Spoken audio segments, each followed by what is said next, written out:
Focus High School.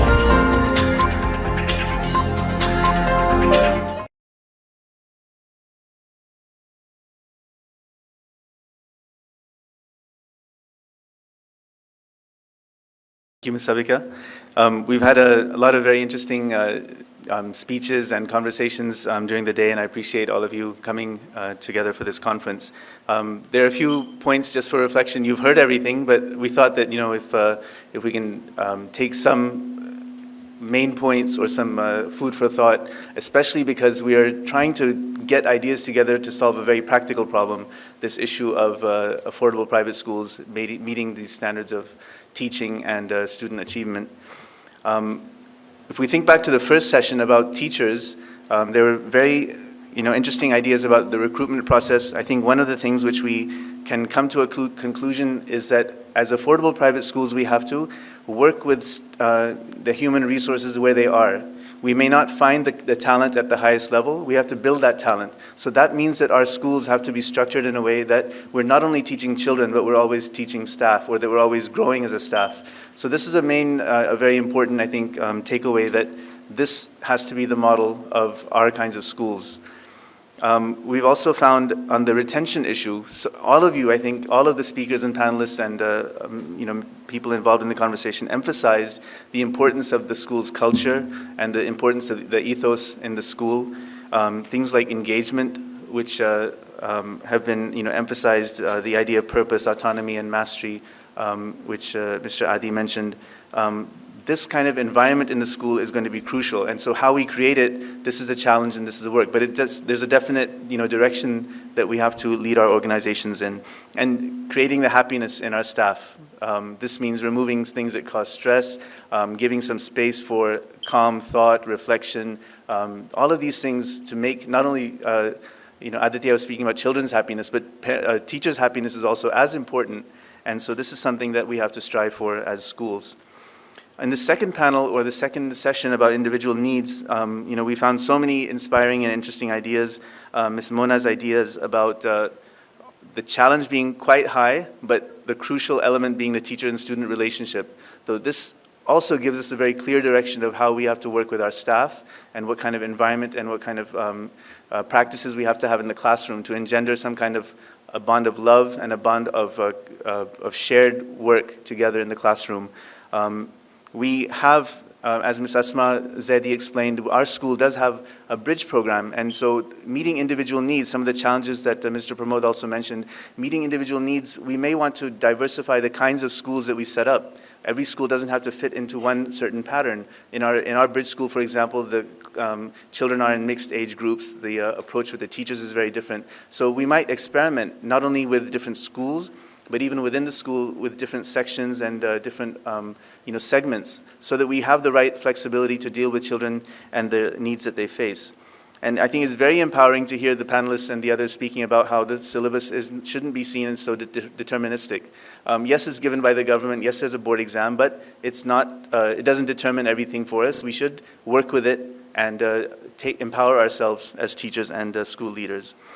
And then finally, in these last couple of discussions also, we heard about the importance of using data properly, getting the data, passing it on, analyzing it, and reflecting on it.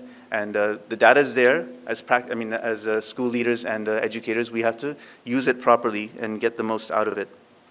And then finally, with Mr. Aditya's last words, I think, and many others, we have heard about how much we have to value children and the child's mind. And see that we engage with the child, we ask the child, we value their aims, we value some of their ideas about which direction they would like to go in which way they learn best, and the learning contract idea, which I think I need to explore more, but the concept seems like it's going in the right direction. But this valuing of the child's mind and heart would really liberate the teachers and really help us to focus on the crucial things. So looking forward to future interactions. I'm really hoping that, as Aditya said, we would like to have children next time. This is our first step in having a gathering. It did cross my mind, actually, because in the several of us had attended the Global Education and Skills Forum in Dubai recently, and over there also, they did have students engaged. We couldn't do everything this time, but we do hope that we would have that element also. It's really crucial. And a sort of a prayer or a hope that this is the first, and I hope that this kind of conversation and gathering should repeat and grow and become a solid movement and a solid,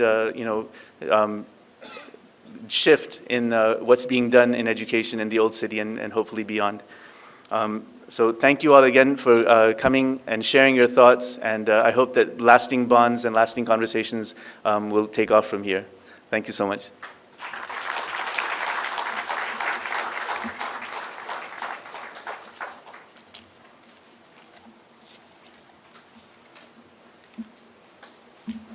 Oh, 1 minute. I said a very brief vote of thanks, and I had to say one more thing. If you don't mind, I have a proper list of some people that I wanted to thank. Sorry about that. If you look at the mementos, I think Ms. Sabika has mentioned that we really appreciate the Bridge School. Mrs. Asma Zaidi had a mela recently, and the children have been hard at work along with the teachers in making these artifacts. So we appreciate their effort and their creativity. The invitation which you all received, the artwork on that and on our school is by Mrs. Rama Devi. She's an artist who was working in our school for a great amount of time and continues her social work and activities. The entire staff of our school, you have been engaged and meeting with about 40 of them here today, and they've been working very hard in ushering and in organizing and setting up the facilities here. I would have to, for this last segment on felicitation, I would have to appreciate our board, because actually their insistence and idea that we need to celebrate that 5 of our staff have achieved something in this Teaching Professionals Olympiad. So I appreciate their support for this event from start to finish. And finally, I'd like to ask our leadership team to please stand up. These members, are the core of our school leadership, and they have shaped this whole event today. So if Mr. Mustafa Zaidi could please stand up, Mr. Ghaus Ahmed, Mrs. Ruhina Fatih, Mrs. Asma Zaidi, Ms. Shahrbanu Fatih, and Ms. Manazza Fatima, and Mr. Heather Ali Khan and Mr. Farman.